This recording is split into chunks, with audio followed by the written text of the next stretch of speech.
দেখো ভাইরা, দেখতে দেখতে আমাদের প্রথম চ্যাপ্টারটা শেষ। এখন আমরা দ্বিতীয় অধ্যায় শুরু করব। সেটা হলো যে কমিউনিকেশন সিস্টেম ও নেটওয়ার্কিং। আমরা ফার্স্ট চ্যাপ্টারে কি পড়ছিলাম?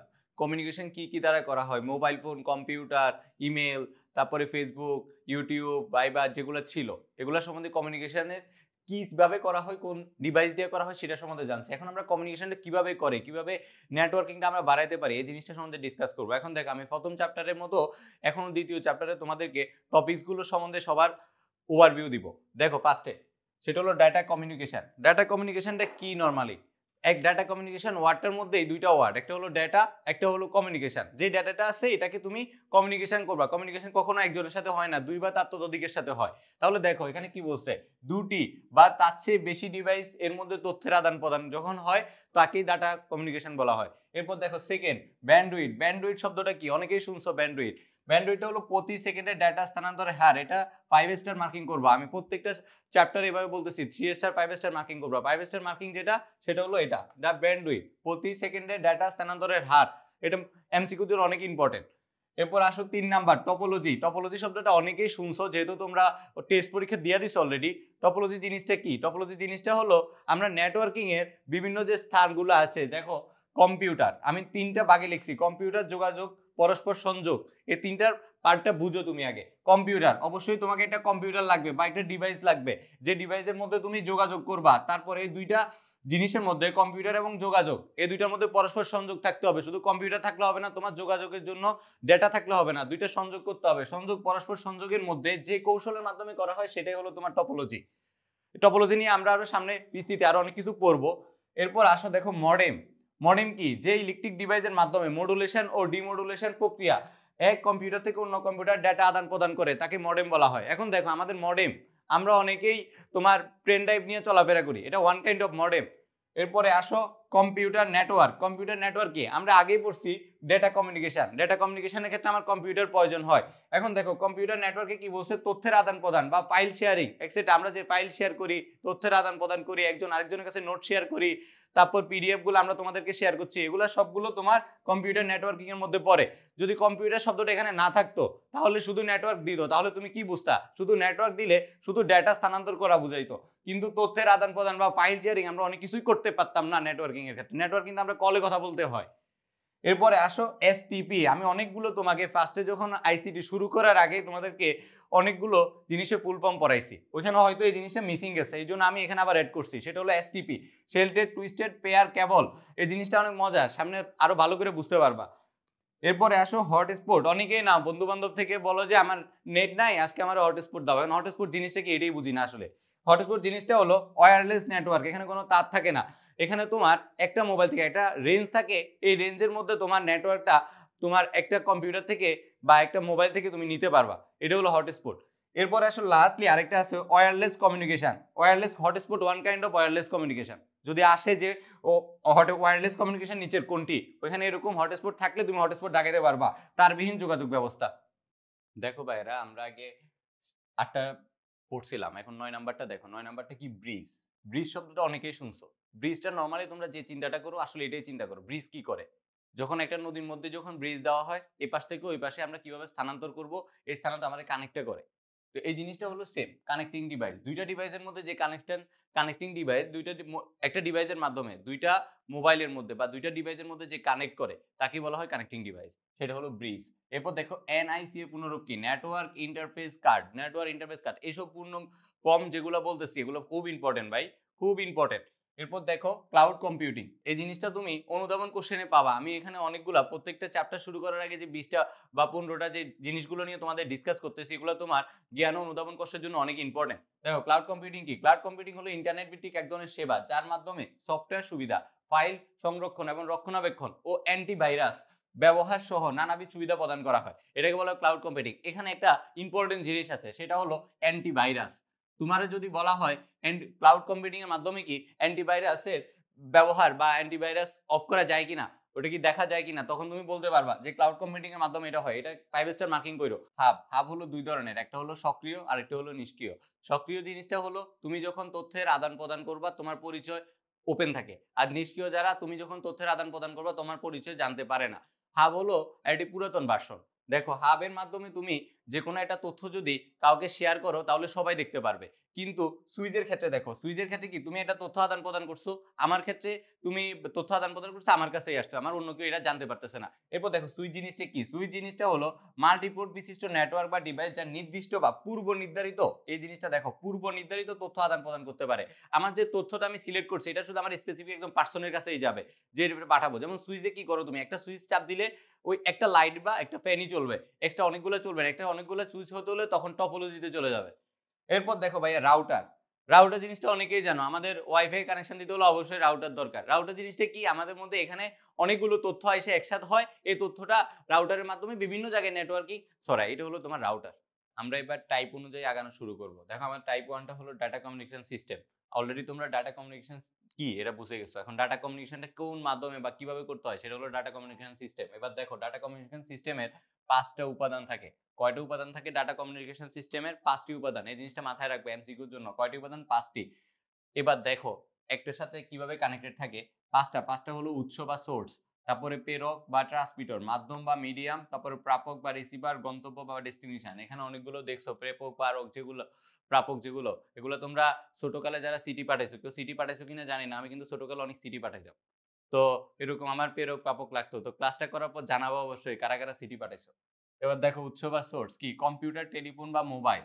আমাদের মেইনলি উৎসটা, আমাদের যে তথ্যটা আমি আদান প্রদান করবো এটার জন্য আমার একটা ডিভাইসের প্রয়োজন আছে, সেটা হলো হয়তো কম্পিউটার বা টেলিফোন বা মোবাইল, এদেরকে বলা হয় উৎস।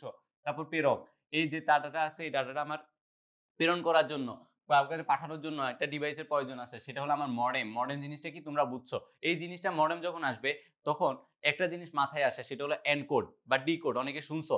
যখন এনকোডটা কি, মডেম জিনিসে কি করে, মানুষের ভাষাকে কম্পিউটার বা মেশিন ভাষায় স্থানান্তর করে, তাকে এনকোড বলে। এখন কোশ্চেন আসতে পারে এনকোডটা কি, মানুষের ভাষাকে কম্পিউটার বা মেশিনের ভাষাকে স্থানান্তর করাকে কি বলে, এনকোড বলে। এটা কিন্তু ইম্পর্টেন্ট, 3 স্টার মার্কিং করবা। এরপরে আসো তুমি মাধ্যম, কোন মাধ্যমে তোমার এই জিনিসটা যাবে, তার তার মাধ্যম আছে, তারবিহীন মাধ্যম আছে। তুমি হয়তো তারের মাধ্যমেও দিতে পারো এই তথ্যগুলো, তারবিহীন মাধ্যমেও দিতে পারো। এখন কোশ্চেন আসতে পারে যে অনেক সময় এক্সাম্পল আসে নিচের কোনটি তারবিহীন মাধ্যম, নিচের কোনটি তারযুক্ত মাধ্যম।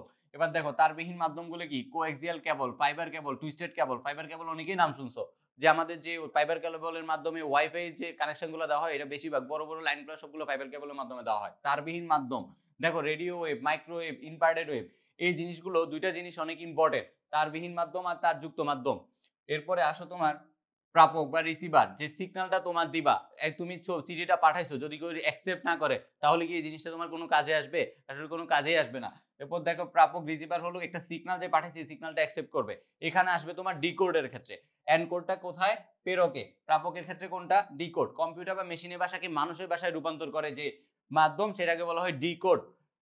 এই দেখো ডিকোড। এরপরে আসো তোমার গন্তব্য, তুমি এই জিনিসটা সবকিছু পাঠানোর পরে রিসিভার করছে, রিসিভ করার পরে যে জিনিসটা ফাইনাল একটা ডেস্টিনেশনে যাবে সেই জিনিসটা হলো গন্তব্য। আশা করি তোমরা সবাই এই 5টা উৎসটা বুঝছো ভালো করে। এই 5টা উৎস যদি তুমি ভালো করে বুঝো তাহলে তোমার সিকিউতে অনেক কোশ্চেন তুমি সলভ করতে পারবা। এবার আসো তোমার ডাটা ট্রান্সমিশনের যে স্পিড, যে তোমার ডাটাটা তুমি পাঠাচ্ছ এটার একটা স্পিড থাকা উচিত। স্পিড যদি যত কম হবে তত তোমার যে ডাটাটা যাইতে লেট হবে বা তুমি হয়তো অনেক টেকনিক্যাল ইস্যুতে পড়তে পারো।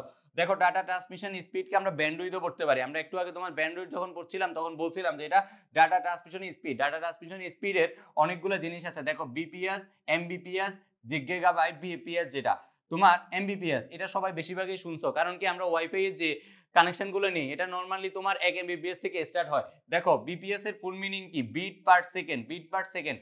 এখন তোমার কোশ্চেন আসতে পারে ভাই বিটটা কি, বিটটা হলো ওয়ান কাইন্ড অফ বাইনারি, আমরা বাইনারি পড়ছিলাম না, বাইনারিতে দেখো সামনে তোমার নাম্বার সিস্টেম নিয়ে তোমাদের সনদ ভাই আসবে, তখন তোমাদেরকে বুঝাবে বাইনারি সিস্টেমটা কি। বাইনারি সিস্টেমটা 0 এবং 1, 0 মাধ্যম কি, অফ মাধ্যম, 1 মাধ্যম কি, অন মাধ্যম, এটা তোমার বুঝতে হবে যখন তুমি আরো ডিপ কনসেপ্টে বুঝবা, সংখ্যা পদ্ধতি যখন বুঝতে পারবা। এরপর আসো তোমাকে আমি এই জিনিসটা সম্বন্ধে তোমার আরো বুঝাই। তুমি যখন 1 জিবি কিনো, 1 জিবি কিনলে তোমাদের এখানে কত হয়, 1024 এমবি। অনেকে দেখবা 1 জিবি কিনছো তোমার 1024 এমবি, কিন্তু তুমি এরা জানো না যে তোমার নরমালি এটা কোথায় থেকে আসছে। এখন দেখো 1 byte, 1 byte is equal to কত, 8 bit. 1 kilobyte is equal to কত, 1024 byte. 1 megabyte is equal to 1024 kilobyte. এটা একটু তোমরা স্ক্রিনশট নিয়ে রাখতে পারো, এই জিনিসটা তোমাদের সাইড ভাই আরো ভালো বুঝে, উনি কিলো, গিগা, মেগা এসব কিছু ভালো জানে। এরপর দেখো ডাটা ট্রান্সমিশনের স্পিড, এটা 3 টাইপসের হয়। ডাটা ট্রান্সমিশনের স্পিড কয় টাইপের হয়? 3 টাইপের। এখানে তোমরা অনেক এলোমেলো করে ফেলো যে ডাটা ট্রান্সমিশনে ডাটা কমিউনিকেশনের উপাদান 5টি আর স্পিড হলো 3টি। যখন স্পিড বলবে তখন 3টি আর উপাদান বললে 5টি। এখন দেখো ডাটা ট্রান্সমিশনের speed 3 types, narrow band, voice band, broadband. Narrow band কি? ন্যারো ব্যান্ড এই জিনিসটা অনেক ইম্পর্টেন্ট তোমাদের জন্য, কারণ কি এমসিকিউতে বেশিরভাগ কোশ্চেন এই চ্যাপ্টার থেকে আসলে এই পার্টটা থেকেই আসে। 3 টাইপসের কি দেখো, ন্যারো ব্যান্ড এটা কতটুকু থাকে?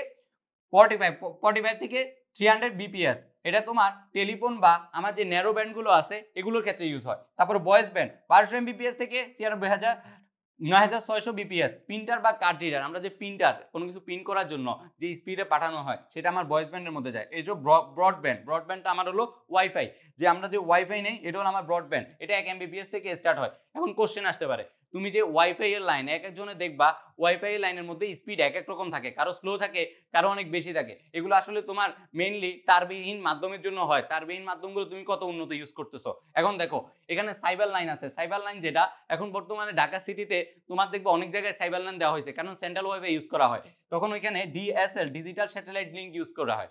এরপর দেখো তোমার মাইক্রোওয়েভ, ফাইবার অপটিক্যাল কেবল, ফাইবার অপটিক্যাল কেবল বর্তমানে বাংলাদেশের প্রত্যেকটা জায়গায় চলে গেছে ওয়াইফাই লাইনের জন্য।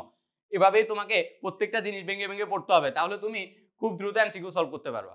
আমরা টাইপ 1 এ কি পড়ছিলাম? Data transmission system. এখন আসবো ডাটা ট্রান্সমিশন মেথড। এর পরবর্তী টাইপে পড়বো ডাটা ট্রান্সমিশন মোড। অবশ্যই মেথড আর মোডের মধ্যে এলোমেলো করবা না। এখন আমরা পড়তেছি মেথড। দেখো মেথডটা কি? ডাটা পরিবহন বা স্থানান্তর। একটা যে ডাটা সিস্টেম, যে সিস্টেমের মধ্যে করবো ওই সিস্টেমটা সবকিছু রেডি করছে, এখন আমি ডাটা পরিবহন বা স্থানান্তর মাধ্যমে কিসে করবো? ডাটা ট্রান্সমিশন মেথডের মাধ্যমে করবো। এখন আসো ডাটা ট্রান্সমিশনটা কয় ভাগে? মেইনলি 2 ভাগে ভাগ করা হয়। একটা হলো সমান্তরাল ডাটা ট্রান্সমিশন, আরেকটা হলো অনুক্রম ডাটা ট্রান্সমিশন। তোমরা সিরিজ প্যারালাল পড়ছো, প্যারালাল হলো সমান্তরাল ডাটা ট্রান্সমিশন, অনুক্রম। এখন আসো আমার সমান্তরাল ডাটা ট্রান্সমিশনটা কেমন বা কি? সমান্তরাল ডাটা ট্রান্সমিশনটা হলো তোমার দ্রুত গতির ডাটা ট্রান্সমিশন।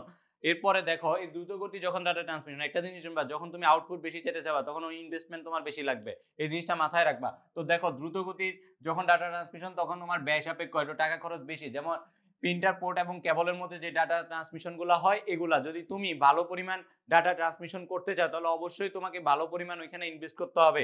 যেমন কি আমার প্রিন্টারটা যদি ভালো কোম্পানি নিতে পারে বা ভালো মানে নিতে পারে তাহলে আমার কি প্রিন্টটা ভালো আসবে, কালার সিস্টেমগুলো ভালো আসবে।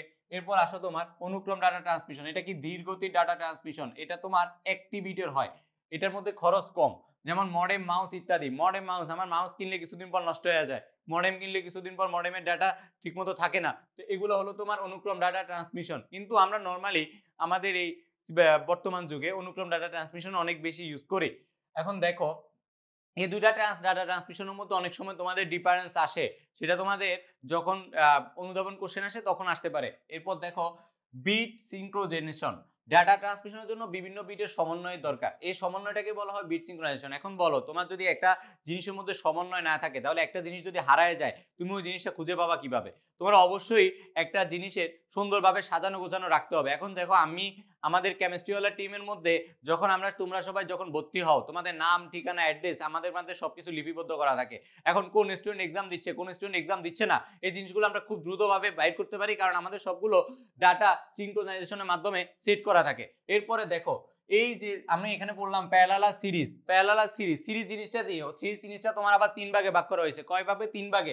একটা হলো অ্যাসিনক্রোনাস, সিনক্রোনাস এবং আইসোক্রোনাস। এখন দেখো এই তিনটা জিনিসকে আমি চাইলে তোমাদেরকে এমনিতে ব্যাখ্যা করে দিতে পারতাম, কিন্তু আমি তোমাদেরকে তোমাদের যে প্রয়োগমূলক বা উচ্চতর দক্ষতার যে কোশ্চেনগুলো আসে যেভাবে তুমি আনসার করো ঠিক ওভাবে আমি সাজায় লিখছি। অ্যাসিনক্রোনাস জিনিসটা কি? Character by character data transmit করে। এই ক্ষেত্রে দেখবা শুরুতে একটা স্টার্ট বিট থাকে এবং শেষে 2টি বিট যুক্ত হয়ে 8 বিটের ক্যারেক্টার 10 বিটের ক্যারেক্টারে রূপান্তরিত হয়। এই জিনিসটা তোমার অ্যাসিনক্রোনাসে হয়। এরপরে সিনক্রোনাসের ক্ষেত্রে কি হয়? ব্লক আকারে ডাটা ট্রান্সমিট করা হয় এবং প্রতিটা ব্লকে তোমার 80 থেকে 132টি ক্যারেক্টার থাকে।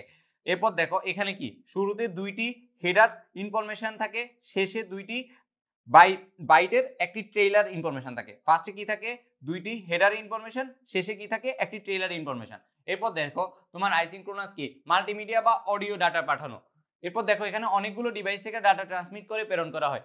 অ্যাসিনক্রোনাস, সিনক্রোনাস এবং আইসোক্রোনাস, এটা নিয়ে তোমাদের একটা দক্ষতার ম্যাথ আসতে পারে। তোমাদের সাইড বাই এই জিনিসটা অনেক ভালো পারে, তারপরে আমি চেষ্টা করতেছি তোমাদেরকে একটু বোঝানোর। সেটা দেখো দক্ষতা নির্ণয় সূত্রটা কি? প্রকৃত ডাটা বাই মোট ডাটা ইনটু 100%।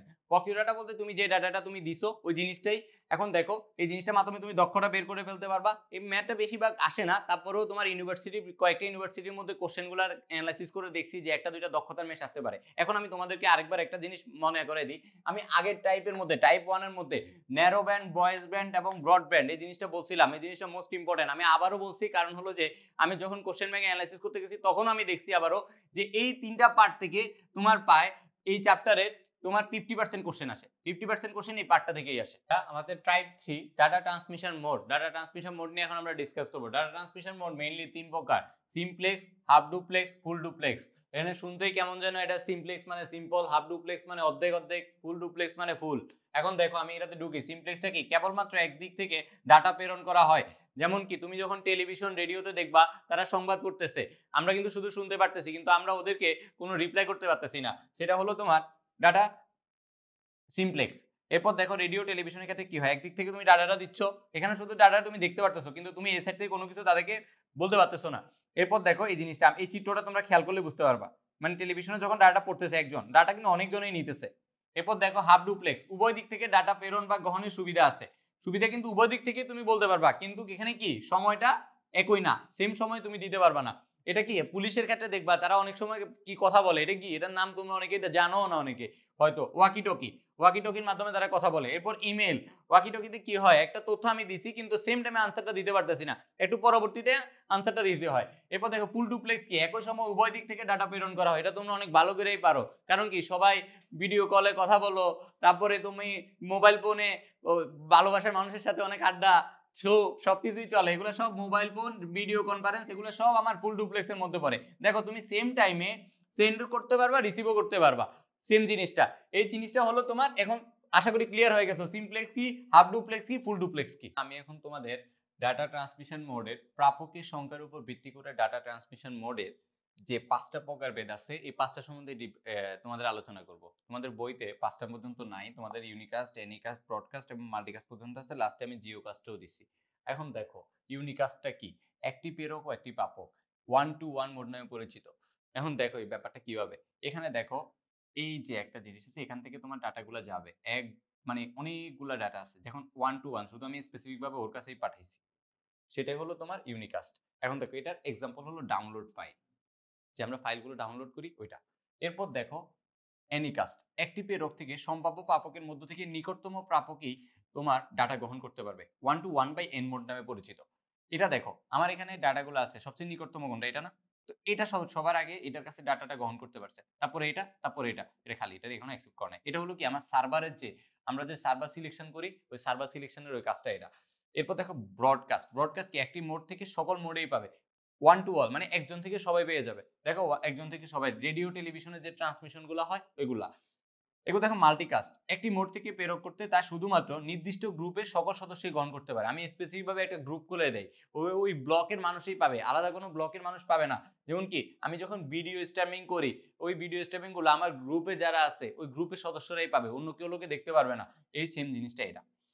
এরপর দেখো জিওকাস্ট, জিওকাস্ট কি একটি প্রেরক থেকে নির্দিষ্ট কোনো ভৌগোলিক অবস্থানের প্রাপকের ডেটা প্রেরক করবে, যেমন একটা এরিয়া, আমি এরিয়াটা সিলেকশন করে দিছি, ওই এরিয়ার মধ্যেই যারা আছে শুধু তারা পাবে। দেখো আমার এরিয়াটা হলো এটা, এখন এই এরিয়ার বাইরে যারা আছে তারা কিন্তু পাবে না, এটা হলো তোমার জিওকাস্ট। এখন দেখো এই জিনিসটা যদি তুমি স্ক্রিনশট নিয়ে রাখো, এই জিনিসটা তুমি নোট করবা খুব সুন্দরভাবে, দেখবা যে এই 5টা টপিক অনেক কঠিন একটা জিনিস খুব সহজে তুমি শেষ করতে পারবা। টাইপ 4 এ আসবো। টাইপ 4টা কি, ডাটা কমিউনিকেশনের মাধ্যম। ডাটা কমিউনিকেশনের মাধ্যম মেইনলি দুই প্রকার, একটা হলো তোমার তার মাধ্যম আর একটা হলো তোমার তারবিহীন মাধ্যম।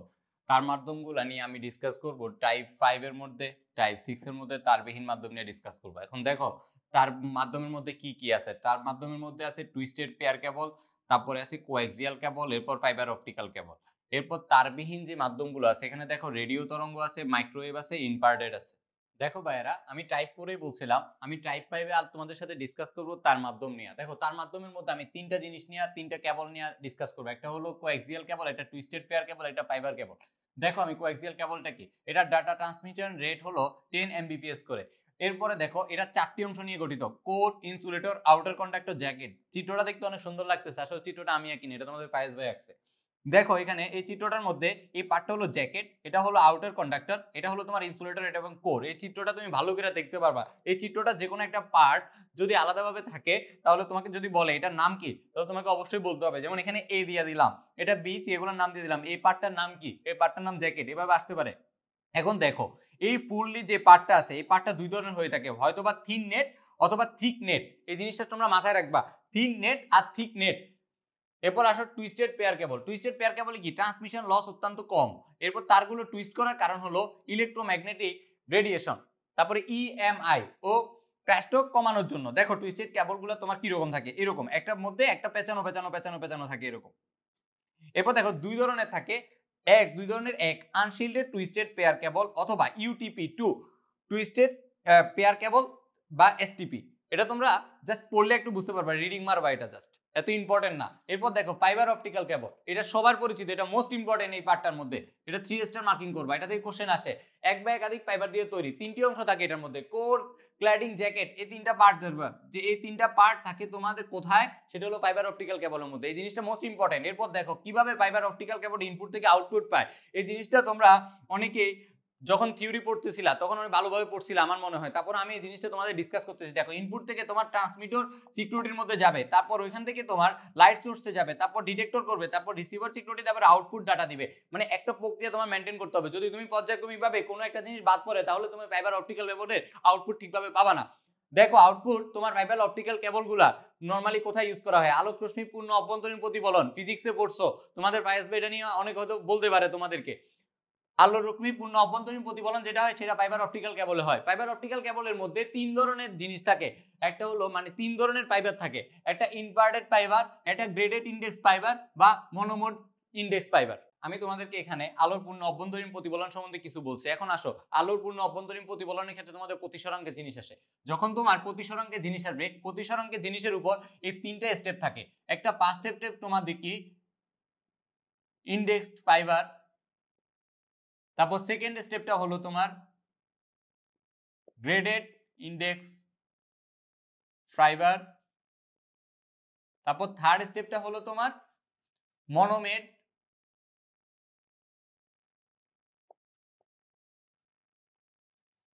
Index fibre. আমি এই জিনিসটা তোমাদের না বললেও পারতাম, কিন্তু কেন বলছি, কারণ কিছু জায়গায় অনেক ডিপ কোশ্চেন আসে। যদি কোশ্চেন হার্ড করে তাহলে এই প্রতিসরাঙ্কের উপর কোশ্চেনটা করবে যে প্রতিসরাঙ্কের উপর কয়টি স্টেপ থাকে, তিনটে স্টেপ। এখন আমরা টাইপ 6 এ যাচ্ছি। টাইপ 6 আমি তারবিহীন মাধ্যম নিয়ে ডিসকাস করব। তারবিহীন মাধ্যমের মধ্যে ফার্স্ট আসো বেতার তরঙ্গ। বেতার তরঙ্গ কি 3 থেকে 3000 গিগাহার্টজের মধ্যে সীমিত থাকে।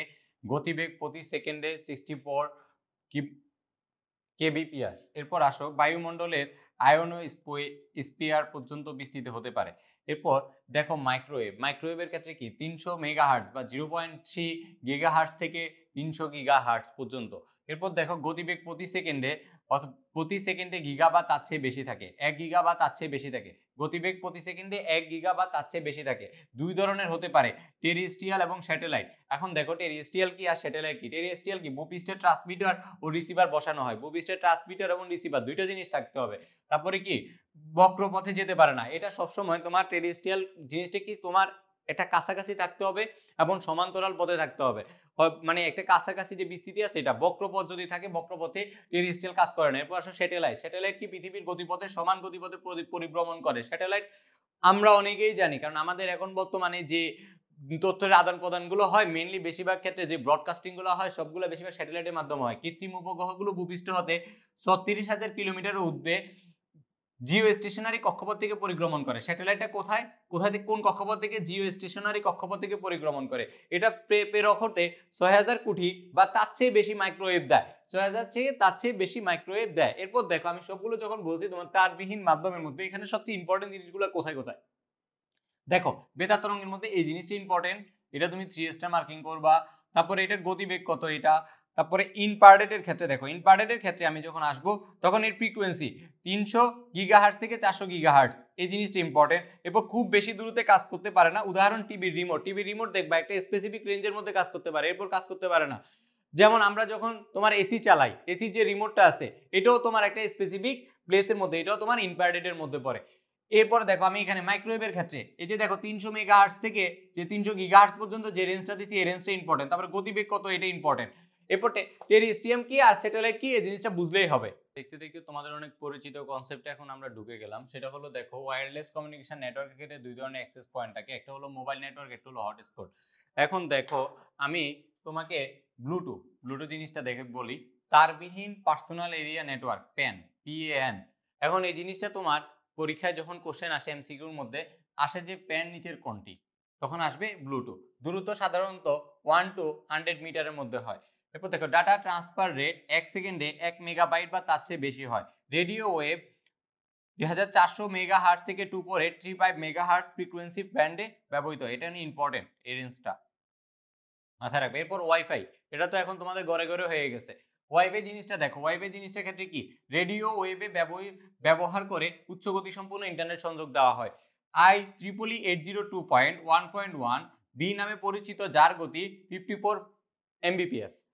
জিনিসটা মাথায় রাখবে, এটা পরীক্ষায় আসে, আমাদের বইয়ে এক্সাম্পলের মধ্যে আছে। এরপর দেখো ডাটা ট্রান্সমিশনে হাফ ডুপ্লেক্স পার্টে ব্যবহৃত হয় 3টি, তারপর WDAN নাম প্রযুক্তি দিয়ে তৈরি। এরপর দেখো এই জিনিসটা আমি তোমারে বলি, এখানে আমি যখন তোমাদের হাফ ডুপ্লেক্স ফুল ডুপ্লেক্স পড়াইছিলাম তখন ওই জায়গায় এক্সাম্পল আসতে পারে হাফ ডুপ্লেক্সের এক্সাম্পল কোনটি, হাফ ডুপ্লেক্সের এক্সাম্পল হলো ওয়াইফাই, আর ফুল ডুপ্লেক্সের এক্সাম্পল হলো তোমার ওয়াইম্যাক্স। এরপর দেখো ওয়াইম্যাক্সের পূর্ণ রূপটা কি, world wide inter probability for microwave accept. এরপর দেখো IEEE 802.16 নামে পরিচিত 40 মেগাবাইট পার সেকেন্ডে রেট প্রদান করে। এখন দেখো IEEE 802.1.1b যেটা, এটা তোমার কত দেয় 54, আর এটা দেয় 40। এই জিনিসটা মাথায় রাখবা, এই দুইটা জিনিসের মধ্যে এলোমেলো করবা না। এরপর দেখো ফুল ডুপ্লেক্স মোডে ব্যবহৃত হয়, এটাকে আবার অনেক সময় 4Gও বলা হয়। দেখো ভাইয়েরা, মোবাইল ফোনের যে যোগাযোগ, এই মোবাইল ফোনের এই ফোন প্রযুক্তির প্রকারভেদ নরমালি দুই প্রকার। একটা হলো তোমার GSM আর একটা হলো CDMA। আমি একটু আগে যখন তোমাদের সাথে ডিসকাস করতেছিলাম তখন বলছিলাম আমাদের বর্তমান যুগটা পুরোটা কোডিং সিস্টেমের উপর চলতেছে। যদি এই জিনিসটা মাথায় রাখো তাহলে মোবাইল ফোনের প্রকারভেদের মধ্যে তোমার CDMA টা চলে আসে বর্তমান যুগে। আসো দেখো এখানে কি GSM মানে কি বলছে, CDMA মানে কি বলছে। GSM মানে হলো global system for mobile communication. Global যে সিস্টেম আছে, গ্লোবালি যে কাজগুলো হয় এগুলো তোমার হয় GSM এর ক্ষেত্রে। আর CDMA টা কি কোড, পুরা বিশ্ব এখন কোডিং সিস্টেম হয়ে গেছে। তুমি যে কোনো একটা সিগন্যাল দিতে পারবা কোডের মাধ্যমে। CSC যে কোড আছে এই কোড দিয়ে তুমি যে কোনো সমস্যার সমাধান দিতে পারো। তুমি যদি বলো যে তুমি লাইট অন করবা, লাইট অফ করবা, এটা পুরোটা কোডিং এর উপর নির্ভরশীল। তুমি যদি মনে করো আজকে আনসার শিটগুলো দিবা, তোমাদের এই আনসার শিটগুলো বাংলা টাইপ করা লাগবে না, ইংরেজিতে টাইপ করা লাগবে না, কোডের মাধ্যমে লিখে দিতে পারবো আমি। এরপর দেখো ভাইরা, GSM আর CDMA এই দুইটা কি জিনিস আসলে, এই দুইটার মধ্যে আমি এভাবে কেন শখ আকারে পড়াই, তুমি যখন দেখবা আমার এই যে সেকেন্ড চ্যাপ্টারটা পুরোটা যখন পড়াচ্ছিলাম প্রত্যেকটা জিনিস আমি বক্স আকারে আকারে পড়াইছি। এবং তোমাদের এই জিনিসগুলা যখন তুমি রিটেনের জন্য পড়বা তোমাদের আসলে এভাবেই পড়া উচিত। তোমরা রিটেনে কিভাবে পড়ছো আমি জানি না, আমি যেভাবে পড়াচ্ছি তোমাদের এখানে রিটেনে প্রায় তোমার 90% শেষ হবে। দেখো আমি এখানে তুমি এটা যদি পড়ো তোমার যে জিনিস যে রিটেনে তোমার পার্থক্যগুলো তুমি লিখতে পারবা, তারপরে জিএসএম এর বৈশিষ্ট্য লিখতে পারবা, সিডিএম এর বৈশিষ্ট্য লিখতে পারবা, তারপর তুমি এমসিকিউ তে আনসার করতে পারবা। তাহলে তুমি যদি এভাবে পড়ো তাহলে তোমার সুবিধা কি, ফার্স্টে তুমি বৈশিষ্ট্য লিখতে পারবা, তারপর তুমি পার্থক্য লিখতে পারবা, তারপর তুমি জিএসএম তারপরে সিডিএম এ যত ডিপ কনসেপ্টের এমসিকিউ আছে সবগুলো সলভ করতে পারবা। বুঝছো, এটা তোমার ফিজিক্স কেমিস্ট্রির মতো না যে ফিজিক্স কেমিস্ট্রিতে তুমি যেভাবে নরমালি শুধু শর্টকাট মুখস্থ করবা বা তোমার ডিপ কনসেপ্ট টাইপ ওয়াইজ আলাদা করে পড়লে শেষ হয়ে যাবে। কিন্তু এই জিনিসগুলো যখন তোমার পুরোটা থিওরিক্যাল সাবজেক্ট থাকবে তোমাকে ডিপ কনসেপ্টে চাইতেই হবে। দেখো তুমি জিএসএম মানে কি, জিএসএম জিনিসটা কি, সেল কাভারেজ এরিয়া তার 35 কিলোমিটার। আর সিএমএ টা কি, সেল কাভারেজ এরিয়া কত 10 কিলোমিটার। তো এই জিনিসগুলো বুঝতে পারবা, দেখলেই বুঝতে হবে। এরপরে দেখো এই জিনিসটা বিদ্যুৎ খরচ তুলনামূলক বেশি, বেশি কত 2 ওয়াট। এরপর দেখো বিদ্যুৎ খরচ তুলনামূলক কম, তারপর দেখো ডাটা ট্রান্সমিটার রেট তুলনামূলক কম কত 56 kbps। তারপরে সিডিএম এর ক্ষেত্রে কি ডাটা ট্রান্সফার রেট তুলনামূলক বেশি 154 kbps থেকে 614 kbps। এরপর দেখো এটা কি 4 নাম্বার ইন্টারন্যাশনাল রোমিং সুবিধা থাকে, কিন্তু সিডিএম এ তো ইন্টারন্যাশনাল রোমিং সুবিধা নাই। এরপর দেখো লাস্টলি ব্যবহৃত সিম কার্ড সহজলভ্য এবং যে কোনো হ্যান্ডসেটে ব্যবহার করা যায়। এখানে কি হয় সিম কার্ড, আর এখানে কি সিডিএম এর ক্ষেত্রে RUIM কার্ড। তো এই জিনিসটা তোমার মাথায় রাখতে হবে, এভাবে পার্থক্য করে করে পড়বা। দেখো এখান থেকে কি কি কোশ্চেন আসতে পারে নরমালি, এখান থেকে তোমার কোশ্চেন আসতে পারে এই ডাটা ট্রান্সফার রেটটা কত, তারপর তোমার এরিয়াটা কত, তারপর তোমার এই যে দেখো লাস্টে ইন্টারন্যাশনাল রোমিং সুবিধা থাকে কি থাকে না। এখন একটা কোশ্চেন আমি দিতে পারি যে নিচের কোনটিতে ইন্টারন্যাশনাল রোমিং সুবিধা থাকে। যদি আমি এখানে দেই জিএসএম সিডিএমএ, তারপর এখানে তোমার টিডিএমএ পড়াইছিলাম এর আগে, তো আমি টিডিএমএ দেখলাম, তারপরে বললাম যে লাস্টে বললাম কোনোটিই নয়, তো তুমি কোনটা দেখাবা?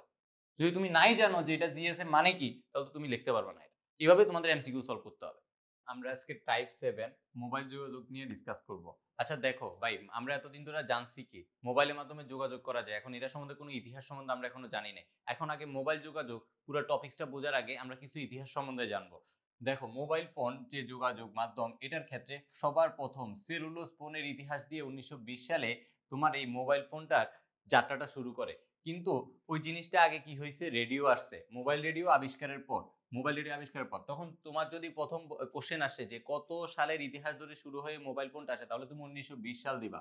এরপরে আসো, দেখো 1920 সালের পরে তোমার সিলিকন ভ্যালি কোম্পানির প্রতিষ্ঠাতা কি করছে, যে 1940 সালে আধুনিক মোবাইল ফোন আবিষ্কার করছে। এই জন্য তাকে মোবাইল ফোনের জনকও বলা হয়। এই জন্য তাকে কি বলা হয়, মোবাইল ফোনের জনক। মোবাইল ফোনের জনককে তাহলে যদি কোশ্চেন আসে, তাহলে তুমি কি বলবা, মার্টিন কুপার মর্টেলা। এখন আসো, থার্ডলি আসো, আমি সেলুলোজ ফোন সম্বন্ধে তোমাকে বলছি, কিন্তু তুমি সেলুলোজ ফোন সম্বন্ধে কিরকম কিছু জানো না, ইতিহাস সম্বন্ধে জানো না। এখন দেখো সেলুলোজ ফোনটা কি আসলে। শর্ট ওয়েভ অ্যানালগ বা ডিজিটাল টেলিযোগাযোগ, গ্রাহকের যে কোনো একটি মোবাইল ফোন থেকে কাছাকাছি যে ট্রান্সমিটার আছে ওটার সাথে তোমার ওয়্যারলেসের সংযোগ থাকে, ওটার মধ্যে কাছাকাছি থাকতে হবে। যদি দূরে থাকে তাহলে ওই কানেকশনটা করতে পারবে না। কিন্তু বর্তমান যুগের কথা চিন্তা করো, বর্তমান যুগে কি আমি একটা মোবাইল ফোন এখান থেকে দেশের বাইরে ওয়ার্ল্ড ওয়াইড পুরো আমি কথা বলতে পারি একটা মোবাইল দিয়ে, কিন্তু আগের যুগে এটা সম্ভব হতো না। এই জন্য এটা সেলুলোজ ফোন ছিল। এখন যে মোবাইলগুলো তোমরা দেখো, তোমরা আপডেটেড মোবাইলগুলো আসছে, নেটওয়ার্ক 3G 4G 5G চলে আসছে এখন। এখনকার যে যুগে, এই যুগে মোবাইল ফোনগুলো তোমার কোনো এরিয়া না, এটা অনেক বড় লং জায়গা ধরে তোমাদের সাথে যোগাযোগ করতে পারে। এখন দেখো থার্ডলি, যখন আমার এই যে মোবাইল ফোনগুলো যে ট্রান্সমিটারগুলো আছে, এরা কিছু এরিয়া দ্বারা ভাগ করা ছিল আগে। এখন দেখো এই এরিয়াগুলো ছোট ছোট অংশে ভাগ করা যায়। ছোট ছোট অংশগুলোকে যে ভাগ করা যায় এগুলোকে বলা হয় সেল। তোমরা জীববিজ্ঞানে সেল পড়ছো না, কোষ। কোষ কি জিনিস, এটা ক্ষুদ্র জিনিস না? তো এই জিনিসটার সাথে তুলনা করো, যে দেখো এখানে কি বলছে, ট্রান্সমিটার কভারেজ এরিয়াকে ছোট ছোট অংশে ভাগ করা হয়, এর প্রতিটি অংশকে বলা হয় সেল। তো ওই জিনিসটার সাথে মনে করে রাখবা যে ছোট ছোট অংশ যেগুলা, এগুলোকে বলা হয় সেল। এখন আসো থার্ড, যে সিগন্যাল গুলা দেয়, এই যে ট্রান্সমিটার গুলো আছে, যে সিগন্যাল গুলা দেয়, এগুলো সিগন্যাল গুলো আসলে বিভিন্ন ভাবে যায়। তুমি দেখো, আমরা নরমালি চিন্তা করো কিরকম ভাবে সিগন্যাল দিতে পারি। একটা হলো কম্পাঙ্কের মাধ্যমে সিগন্যাল দিতে পারি, সময়ের মাধ্যমে সিগন্যাল দিতে পারি, তারপর এখন আমাদের পুরো এখন বিষয়টা কোডিং এর উপর নির্ভরশীল। তো আমরা কোডের মাধ্যমে দিতে পারি। তুমি নিজের যে জ্ঞান আছে এগুলো নিয়ে যখন নরমালি চিন্তা করবা, তখনই বুঝতে পারবে আসলে সিগন্যাল গুলো আমরা কিসে কিসের মাধ্যমে দিতে পারি। এবার আসো, আমি যেগুলো বলছি এগুলো নিয়ে কি হয়। দেখো সেল সিগন্যাল এনকোডিং, এখানে এনকোডিং আছে, এনকোডিং ডিকোডার, এগুলো তোমরা আরো সামনে যখন যাবা সংখ্যা পদ্ধতি HTML, ওখানে আরো ভালো করে বুঝতে পারবা। সি প্রোগ্রামিং পড়াবে, তখন আরো ভালো করে বুঝতে পারবা। এখন জাস্ট এই জিনিসটা মনে রাখো, সেল সিগন্যাল এনকোডিংটা কি, বিভিন্ন ট্রান্সমিটার থেকে প্রেরিত সিগন্যাল গুলোকে আলাদা করে। আমি যদি একটা সিগন্যাল দিছি, কিন্তু এগুলাকে তুমি কিভাবে আলাদা করবা, সেটা তো টাইমে সিগন্যাল হতে পারে, বা ফ্রিকোয়েন্সি সিগন্যাল হতে পারে, বা তোমার কোডিং এর সিগন্যাল হতে পারে। কিভাবে আলাদা করবা সেই জিনিসটা তুমি জানো না। তো এটা আলাদা করে যে জিনিস, সেটা হলো সেল সিগন্যাল এনকোডিং। আমি তোমার একটা বলি, আমি যখন তোমার মেকানিক্যাল এন্ড প্রোডাকশন ইঞ্জিনিয়ারিং ডিপার্টমেন্টে পড়ি, কিন্তু আমাদের যখন এই যে আবর্জনাগুলো আছে, যে আমার ওয়েস্ট যেগুলো আছে, এগুলো আমরা কিভাবে সিলেক্ট করি, তখন আমরা একটা মেশিনের মাধ্যমে মেটালগুলা, তারপরে প্লাস্টিক গুলা আলাদা করে ফেলি, কনজিউম গুলো আলাদা করতে পারি, তারপরে মেটাল গুলো আলাদা করতে পারি। যারা ইঞ্জিনিয়ারিং সামনে পড়বা তারা এগুলো ভালো করে বুঝতে পারবা। সব জিনিস যদি একসাথে আবর্জনাগুলো আসে, তাহলে আমরা বুঝতে পারবো না আসলে কোন আবর্জনাটা কি। এই জন্য আসলে লাস্টলি দেখো আমি কি বলছি, এই যে সেল সিগন্যাল এনকোডিং এর যে ট্রান্সমিটার গুলো আছে, এগুলোকে তোমার এই সিগন্যাল গুলোকে তোমার তিন ভাগে ভাগ করা হয়। আমি একটু আগেও তোমাদেরকে বলছি, তুমি যে সিগন্যাল গুলো পাঠাবে এগুলো কিসের মাধ্যমে পাঠাতে যাবে, ফ্রিকোয়েন্সির মাধ্যমে পাঠাতে পারবা, টাইমের মাধ্যমে পাঠাতে পারবা, কোডিং এর মাধ্যমে পাঠাতে পারবা। এই তিনটা জিনিস মাথায় রাখো। এবার দেখো আমি কি বলি। FDMA মানে কি, ফ্রিকোয়েন্সি ডিভিশন মাল্টিপল অ্যাক্সেস। তাহলে এটা কি হইছে, frequency division multiple access. Just তুমি দেখো FDMA, TDMA, CDMA, যদি তুমি ফ্রিকোয়েন্সি টাইম কোড একটা যদি মনে রাখো যে ফ্রিকোয়েন্সি ডিভিশন মাল্টিপল অ্যাক্সেস, তাহলে তুমি বাকিটা মনে রাখতে পারবা, ফ্রিকোয়েন্সি টাইম কোডিং। এবং তোমার ফ্রিকোয়েন্সি টাইমের সাথে টাইমের সম্পর্ক অলওয়েজ আছে, যেখানেই যাবা ফ্রিকোয়েন্সির সাথে টাইমের সম্পর্ক আছে। তুমি দেখো ফিজিক্সে আমরা কি পড়ি, F = 1/t, পড়ছি কিনা, ওইখানে আছে না সম্পর্ক, সব জায়গায় পাবা। এরকম সেম জিনিসটা তোমার যে সিগন্যাল গুলো আছে, অলওয়েজ সিগন্যালের মধ্যে এরকম সম্পর্ক পাবা। মোবাইল ফোন নিয়ে তো অনেক কিছু হয়েছে। তোমার কি মনে হয় মোবাইল ফোন প্রথম যেরকম আবিষ্কার হয়েছে সেম টাইপ এখনো আছে? আসলে এরকম নাই। মোবাইল ফোন এখন আগে যেরকম কম্পিউটার যে কাজগুলো করা যেত, আগের মোবাইল ফোনগুলোতে সেম কাজগুলো করা যেত না। এখনকার মোবাইল ফোনে টেকনোলজি অনেক আসার কারণে তুমি কম্পিউটারে যে কাজগুলো করতে পারতেছো, মোবাইল ফোনে তার থেকে বেশি কাজও করতে পারবা, দ্বিগুণ কাজও করতে পারবা। তোমার সেম টাইম অনেকগুলো কাজ করতে পারবা, অনেকগুলো ফরম্যাট চলে আসবে। এই জন্য আসছে আমরা মোবাইল ফোনের কয়েকটা প্রজন্ম আছে। আসলে দেখি আমরা প্রজন্মগুলো সম্বন্ধে ডিসকাস করি।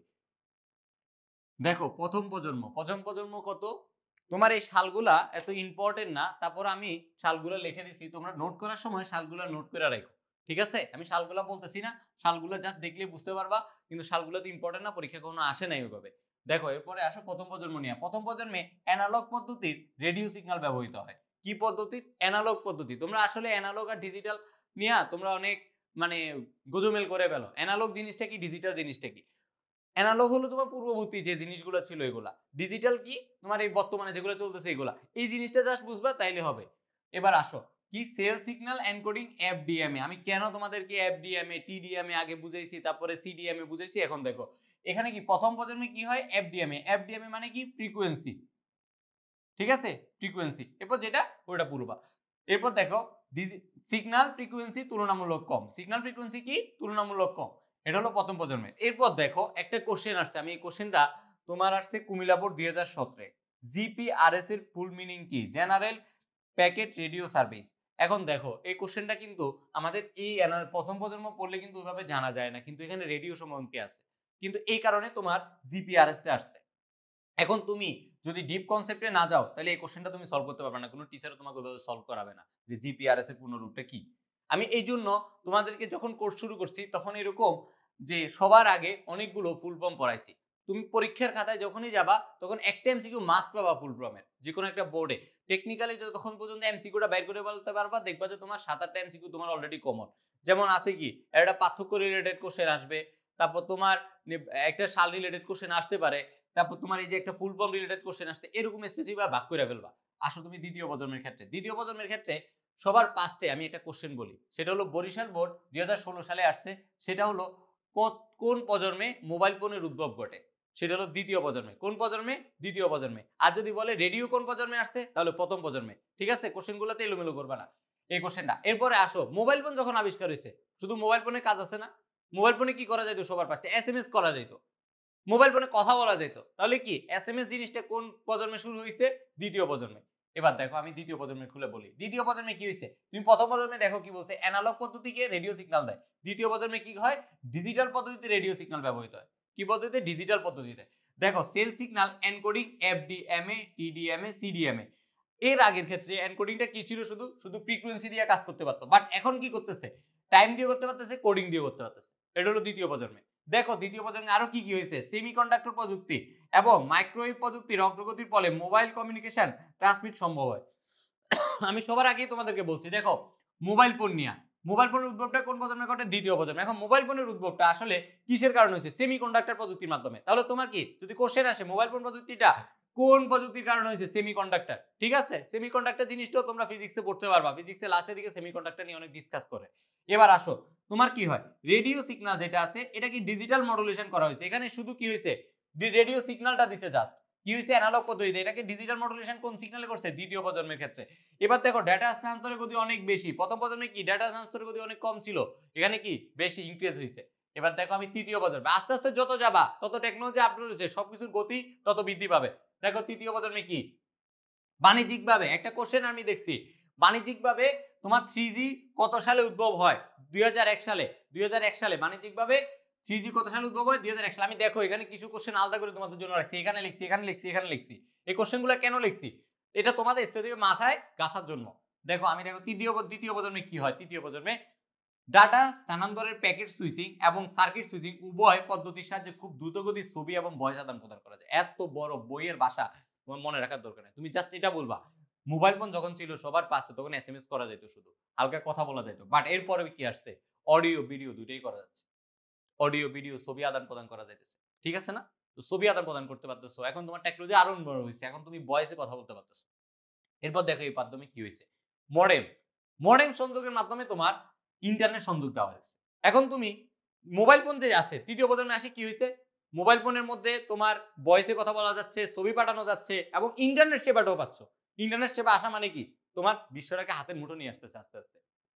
এখানে কি ইডিজিএ পদ্ধতি কার্যকর করার ফলে অধিক পরিমাণ ডাটা যায়। আমি পাঁচটা কি বলছি, প্রথম প্রজন্মে কি ডাটা স্থানান্তর হার কম, এরপর আরেকটু বাড়ছে, এরপর আরেকটু বাড়ছে।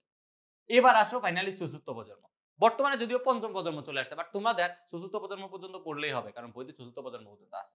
চতুর্থ প্রজন্মে কি হয়েছে, 4G এর গতি 3G এর চেয়ে প্রায় 50 গুণ বেশি। এর প্রকৃত ব্যান্ডউইথ 10 Mbps এর আশা করা যাচ্ছে। 10 Mbps আশা করা যাচ্ছে, বাট 10 Mbps কিনা এটা এখনো শিওর না। দেখো এখানে কি হচ্ছে, চতুর্থ প্রজন্মের ক্ষেত্রে 3G যে 4G কত গুণ বেশি, 50 গুণ বেশি স্পিড। এখন তাহলে 5G কতটুকু হবে সেটা আরো সামনে যারা আছে, তোমাদের জুনিয়র যারা আছে তারা আরো ভালো করে বলতে পারবে। এরপর দেখো, এরপরে কি টেলিভিশনে অপেক্ষাকৃত উন্নত মানের ছবি এবং ভিডিও লিঙ্ক শেয়ার করা যায়। এখন দেখো তুমি আগে কি হয়েছে, তুমি জাস্ট ছবি পাঠাতে পারছো, ভয়েস পাঠাতে পারতেছো, ভিডিও আপডেট পাঠাতে পারতেছো। এখন কি সেটা আরো ক্লিয়ার ভাবে যাচ্ছ। আমাদের স্টুডিওতে আমরা কি করি, যত ক্লিয়ার আপডেটের জন্য আমরা আগে দিতাম একটা ফোনের মোবাইল, এখন আমরা আইফোনে শুট করতেছি। আস্তে আস্তে আমরা আপডেট ভার্সন আনতেছি। কেন আমরা আপডেট ভার্সন আনতেছি? তোমাদের কন্টেন্ট গুলো ক্লিয়ার হওয়ার জন্য। টেকনোলজি যত উন্নত হচ্ছে আমরা তত ডিজিটালাইজ করতেছি। আমরা যত তোমাদের কন্টেন্ট, আমরা তোমাদের কি 4K স্পিডে তোমাদেরকে ভিডিও প্রোভাইড করতেছি। কেন ভিডিও প্রোভাইড করতেছি? এই যে তোমরা ক্লিয়ার দেখার জন্য। টেকনোলজি যদি আমাকে এটা না দিত তাহলে কি আমি এটা করতে পারতাম? অবশ্যই করতে পারতাম না। এরপর দেখো তোমার আইপি নির্ভর ওয়্যারলেস নেটওয়ার্ক সিস্টেম থাকে। এই কোশ্চেনটা মাস্ট, এটা 3 স্টার মার্কিং করো যে আইপি নির্ভর ওয়্যারলেস নেটওয়ার্ক কোন প্রজন্মের ক্ষেত্রে হয়েছে? চতুর্থ প্রজন্মের ক্ষেত্রে। আমি এখানে বেশ কিছু এমসিকিউ সলভ করে ফেলছি আজকে, বোর্ড ওয়াইজ আলাদা করে করে। তো এভাবে আসলে পড়তে হবে, পার্থক্য করে করে। আমরা টাইপ 8 এ চলে আসছি দেখতে দেখতে। টাইপ 8 টা কি? Computer network. আগে সবাই তোমাকে বুঝতে হবে কম্পিউটার জিনিসটা কি। কম্পিউটার জিনিসটা তোমাদেরকে অনেক আগে জানানো হয়েছে কম্পিউটার জিনিসটা কি। এখন আসো নেটওয়ার্ক। নেটওয়ার্ক জিনিসটা কি আগে এটা বুঝি। দেখো, দুই বা ততোধিক কোনো বস্তুর কোনো কিছুর মাধ্যমে সংযুক্ত করা হলে উক্ত ব্যবস্থাকে বলা হয় নেটওয়ার্ক।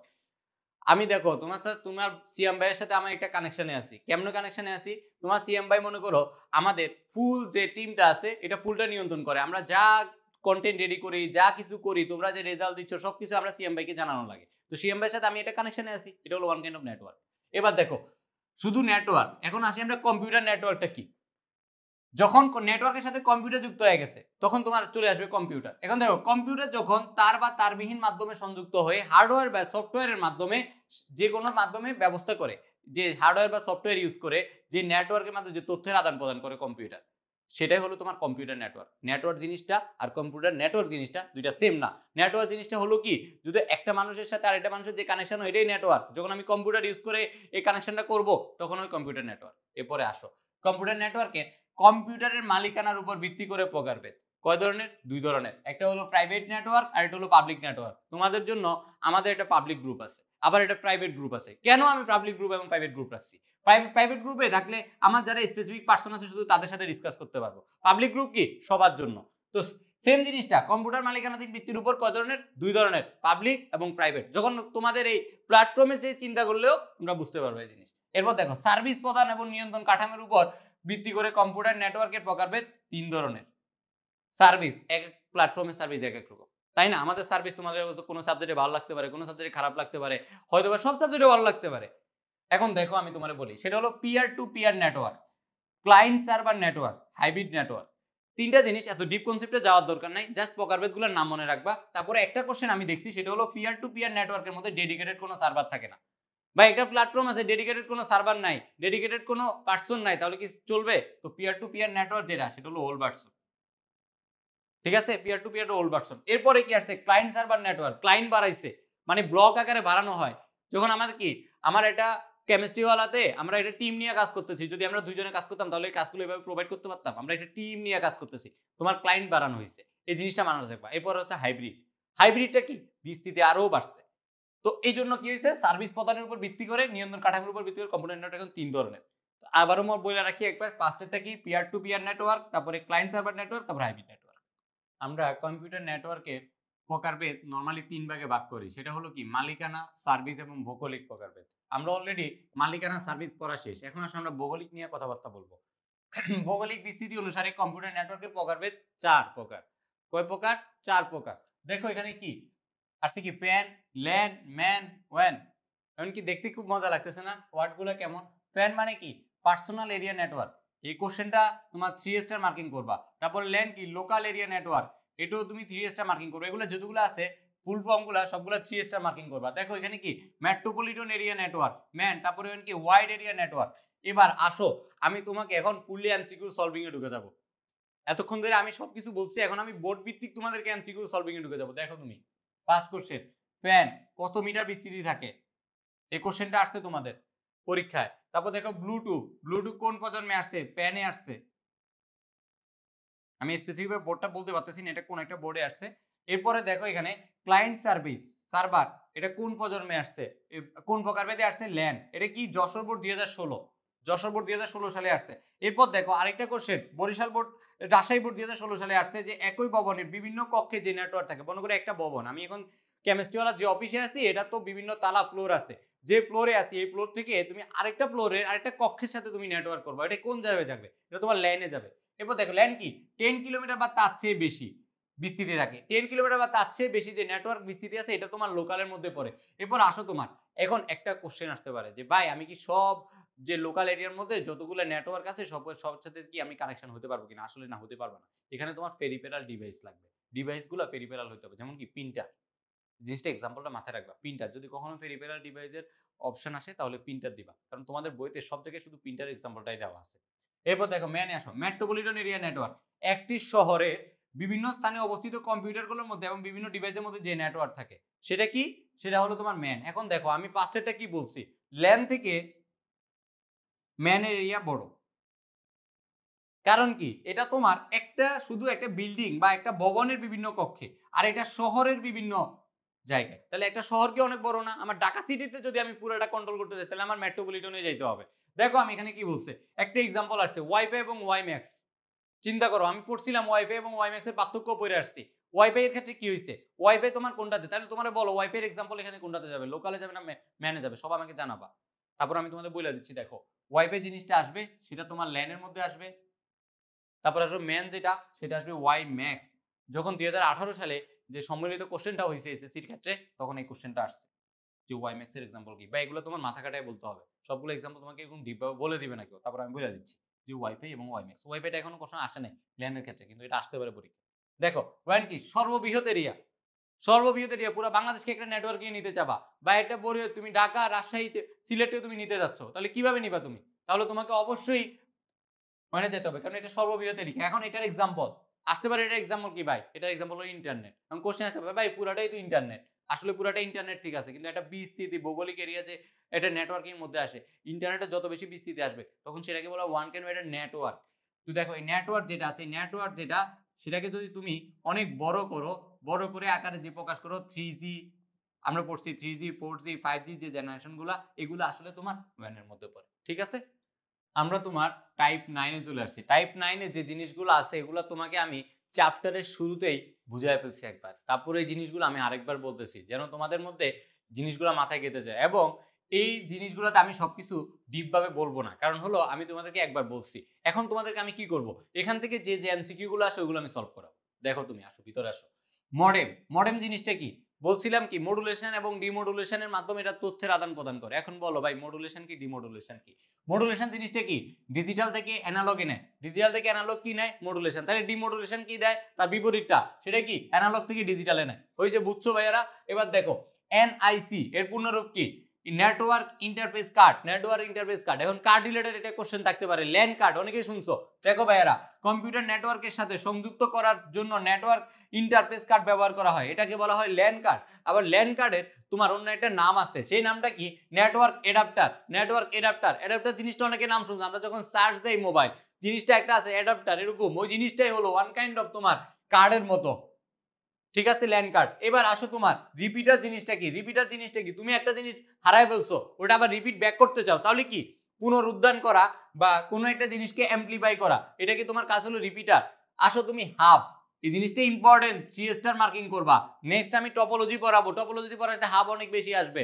দেখো ল্যান ডিভাইস, আমি এর আগে তোমাকে ল্যান ম্যান তারপরে ওয়ান এগুলা পড়াইছিলাম। এখন দেখো এগুলা থেকে কোনটা কোন জায়গায় পড়ে এই জিনিসটা তোমার মাথায় রাখতে হবে, এক্সাম্পলে পরীক্ষায় আসে নিচের কোনটি ল্যান ডিভাইস, নিচের কোনটি ওয়ান ডিভাইস, এইসব ক্ষেত্রে। দেখো তুমি হাব, হাব কি ল্যান ডিভাইস, এটা কি কেন্দ্রীয়ভাবে নিয়ন্ত্রিত থাকে। একটা কোশ্চেন দেখো এখানে আসছে টপোলজি নিয়ে, তারপর আমি বলে দিচ্ছি যেহেতু হাব পড়াচ্ছি তোমাদের। দিনাজপুর বোর্ডে আসছে, কুমিল্লা বোর্ডে আসছে, বরিশাল বোর্ডে আসছে 2016 সালে এক কোশ্চেন, 3 বোর্ডে আসছে 2016 সালে। স্টার টপোলজি কিসের এক্সাম্পল, স্টার টপোলজি হাবের ডিভাইস, মানে ল্যান্ড ডিভাইস। এখন কোশ্চেন দেখো, আমি এখান থেকে 3টা কোশ্চেন তোমাদেরকে এমসিকিউ দেখাইতে পারি। দেখো কোশ্চেন আসতে পারে স্টার টপোলজিটা কোন যন্ত্রের মধ্যে পড়ে, ফার্স্ট কোশ্চেন হাবের মধ্যে পড়ে। এখন যদি আমি হাব ইউজ না করে বলি এটা ডিভাইস কোনটা, এটা ল্যান্ড ডিভাইসে পড়ে। এবার আসো এই কোশ্চেন ছাড়াও আমি আরেকটা কোশ্চেন দিতে পারি, কোন টপোলজি কেন্দ্রীয়ভাবে নিয়ন্ত্রিত থাকে? স্টার টপোলজি থাকে। তাহলে তুমি দেখো একটা এমসিকিউ থেকে আমি কয়টা এমসিকিউ সলভ করাইছি তোমাদের? 4 থেকে 5টা। এখন দেখো তুমি যদি এমসিকিউ সলভটা এভাবে করো, যেমন দেখো একটা কোশ্চেন নিছো, নেওয়ার পরে ওই কোশ্চেনের অপশনে দেখবা ল্যান আছে, ম্যান আছে, এভাবে 4টা অপশন আছে। তুমি যদি 4টা কোশ্চেনে ডিপ ভাবে কনসেপ্টে যাও যে 4টা অপশন কি, তাহলে তোমার একটা এমসিকিউতে তুমি যদি 5 থেকে 6 মিনিট সময় দাও, পরবর্তী এমসিকিউ গুলো সলভ করতে তোমার 1 মিনিট লাগবে। কারণ কি তুমি তখন ল্যানও বুঝে গেছো, ম্যানও বুঝে গেছো, এনও বুঝে গেছো। এভাবে তোমাকে সলভ করতে হবে। এরপর আসো ব্রিজ। আমি ফার্স্ট ক্লাসে বলছিলাম যে ব্রিজ জিনিসটা কি? ব্রিজ জিনিসটা হলো তোমার দুইটা জিনিস যদি আলাদাভাবে আমি সংযুক্ত করতে হয়, তাহলে মধ্যখানে একটা মাধ্যমের প্রয়োজন আছে বা একটা পথের প্রয়োজন আছে। ওই পথটা কি? ব্রিজ। এখন কি দুইটা আলাদা দুইটা জায়গার দুইটা নেটওয়ার্কে আমি যখন একটা নেটওয়ার্কের মধ্যে আসবো বা দুইটা আলাদা তথ্যকে আমি যখন তথ্যের আদান প্রদান করতে যাবো, তাহলে আমার ব্রিজের প্রয়োজন হবে। এই জিনিসটা হলো ব্রিজ। শেষ। এখানে কি বলতে পারো? মডেম হলো ওয়ান কাইন্ড অফ একটা ব্রিজ। আসো তুমি রাউটার।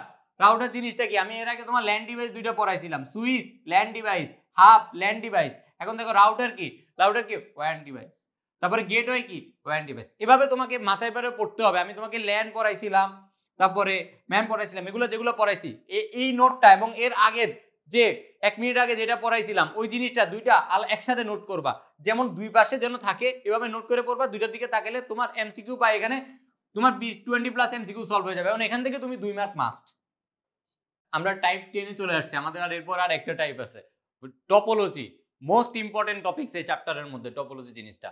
টপোলজি জিনিসটা অনেকেই পড়ছো, রিটেনের জন্য অনেকেই পড়ছো, টেস্ট পরীক্ষা দিয়েছো, যেহেতু তোমার টপোলজি সম্বন্ধে অনেক ভালো আইডিয়া থাকা উচিত। তারপর আমি দেখো তোমারে টপোলজি বোঝানোর আগে তোমাদেরকে একটা জিনিস বুঝাই। আসলে তুমি যে কোনো একটা নেটওয়ার্ক আসার আগে তোমার কি জিনিস দরকার? দেখো ভাইয়ারা, রিসোর্স ম্যানেজমেন্ট, ইউজার ম্যানেজমেন্ট এবং সিকিউরিটি ম্যানেজমেন্ট।